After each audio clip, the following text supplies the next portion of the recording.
ਜਿੱਥੋਂ ਸੂਰਜ ਚੜ੍ਹਦਾ ਤੇ ਜਿੱਥੇ ਤੱਕ ਛਿਪਦਾ ਪੂਰੀ ਦੁਨੀਆ ਦੇਖੀ ਹੈ, ਪਰ ਜਿੰਨਾ ਚਾਹ ਇਸ ਧਰਤੀ ਨੂੰ ਦੇਖਣ ਦਾ ਅਸੀਂ ਹੋਰ ਕਿਤੇ ਵੀ ਚਾਹ ਨਹੀਂ ਸੀ ਕਰਨਾ। ਜਿੰਨੀ ਤੁਸੀਂ ਲੋਕ ਮੁਹੱਬਤ ਕਰਦੇ ਹੋ ਉਹਦੇ ਹਮੇਸ਼ਾ ਕਰਜ਼ਦਾਰ ਰਹਾਂਗੇ ਅਸੀਂ। ਸਭ ਤੋਂ ਵੱਡਾ ਚਾਹ ਨਨਕਾਣਾ ਸਾਹਿਬ ਦੇ ਦਰਸ਼ਨ ਕਰਨੇ ਆ, ਉਹ ਦਿਲ ਦੇ ਵਿੱਚ ਹਮੇਸ਼ਾ ਤਮੰਨਾ ਰਹੀ ਹੈ, ਉਹ ਵੀ ਅੱਜ ਪੂਰੀ ਹੋ ਜਾਣੀ ਹੈ।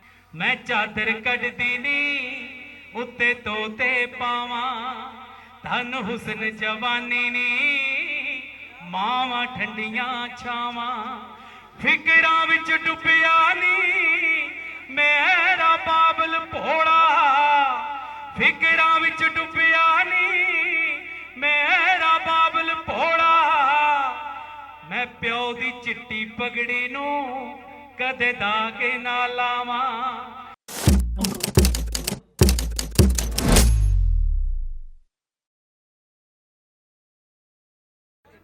ਸਭ ਤੋਂ ਪਹਿਲਾਂ ਵਾਹਿਗੁਰੂ ਜੀ ਕਾ ਖਾਲਸਾ, ਸ਼੍ਰੀ ਵਾਹਿਗੁਰੂ ਜੀ ਕੀ ਫਤਿਹ। ਸਤਿ ਸ਼੍ਰੀ ਅਕਾਲ, ਸਲਾਮ, ਨਮਸਤੇ।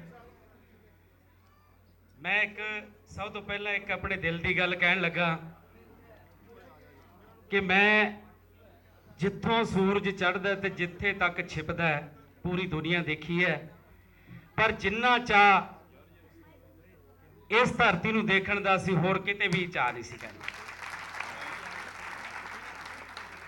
ਔਰ ਬਚਪਨ ਤੋਂ ਤਮੰਨਾ ਸੀ ਵੀ परमात्मा वाहिगुरु खुदा कदे इस धरती ते आउण दा मौका देवे ते सारियां ख्वाहिशां मैं कहना अज पूरियां हो गई मेरियां। और जिन्नी तुसी लोग मुहब्बत करते हो ਉਹਦੇ हमेशा कर्जदार रहांगे असी। साडे जिन्ना भी इत्थे भाईचारा पहुंचे अपने रौणी साहब, साडी बेबे पंगू जी, वीर सिंह जी, होर भी कई कलाकार इत्थे पहुंचे है। ते मैं धन्नवाद करदा भाई नासर जी का कि जिन्हां ने दोनों पंजाबां नूं मिलाउण दे विच कोई कसर नहीं छड्डी और हमेशा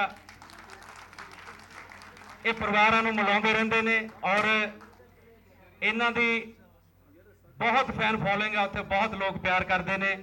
बाकी जिन्ने भी पंजाबी भरा ने साडे सारियां दा बहुत बहुत धन्नवाद। सो बहुत सारे जिन्ने भी जिन्हां ने ऑर्गेनाइज किया प्रोग्राम, मैं सारियां दा धन्नवाद करदा। अंजम जी दे नाल गल हुंदी सी ते मैनूं बहुत चाह चढ़िया जिस दिन मैनूं पता लग्या कि मैं लाहौर की धरती ते आ रहा। और सब तो वड्डा चाह ननकाना साहब के दर्शन करने हैं, वो दिल दे विच हमेशा तमन्ना रही है, वो भी अज पूरी हो जानी है।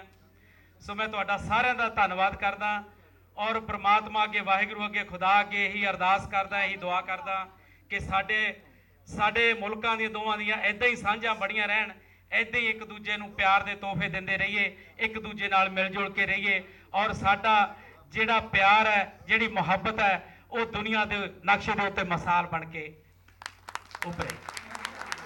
सो बहुत बहुत मेहरबानी, बहुत बहुत धन्यवाद। हाँ जी।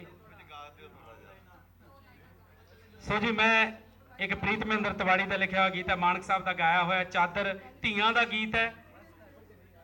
बाबल के विहड़े विच पल के मटियार हुई धी के जज्बातों की गल चादर के रूप में कर लगा।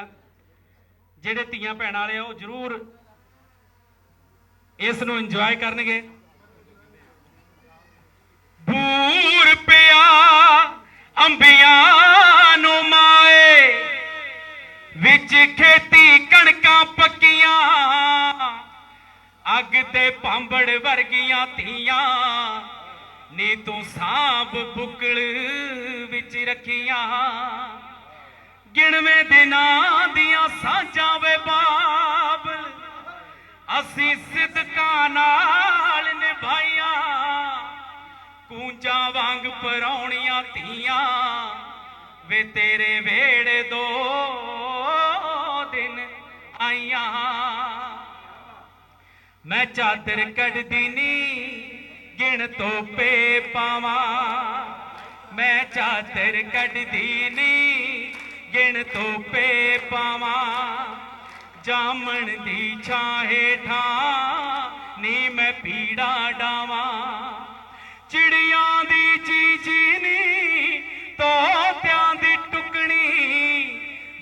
ਫੜ ਕੇ ਸੋਚਾਂ ਨੀ ਨਾਲੇ ਸ਼ਰਮਾਵਾਂ, ਦਿਲ ਫੜ ਕੇ ਸੋਚਾਂ ਨੀ ਨਾਲੇ ਸ਼ਰਮਾਵਾਂ। ਮੈਂ ਚਾਦਰ ਕੱਢਦੀ ਨੀ ਉੱਤੇ ਤੋਤੇ ਪਾਵਾਂ, ਤੋਤੇ ਪਾਵਾਂ, ਤੋਤੇ ਪਾਵਾਂ, ਤੋਤੇ ਪਾਵਾਂ। ਮੈਂ ਚਾਦਰ ਕੱਢਦੀ ਨੀ ਉੱਤੇ ਤੋਤੇ ਪਾਵਾਂ, ਧਨ ਹੁਸਨ ਜਵਾਨੀ ਨੀ ਮਾਵਾਂ ਠੰਡੀਆਂ ਛਾਵਾਂ। ਫਿਕਰਾਂ ਵਿੱਚ ਡੁੱਬਿਆ ਨੀ ਮੇਰਾ ਬਾਬਲ ਭੋਲਾ, ਫਿਕਰਾਂ ਵਿੱਚ ਡੁੱਬਿਆ ਨੀ ਮੇਰਾ ਬਾਬਲ ਭੋਲਾ। ਮੈਂ ਪਿਓ ਦੀ ਚਿੱਟੀ ਪਗੜੀ ਨੂੰ ਕਦੇ ਦਾਗ ਨਾ ਲਾਵਾਂ, ਮੈਂ ਪਿਓ ਦੀ ਚਿੱਟੀ ਪਗੜੀ ਨੂੰ ਕਦੇ ਦਾਗ ਨਾ ਲਾਵਾਂ। ਮਿਹਰਬਾਨੀ ਜੀ, ਸ਼ੁਕਰੀਆ, ਥੈਂਕ ਯੂ।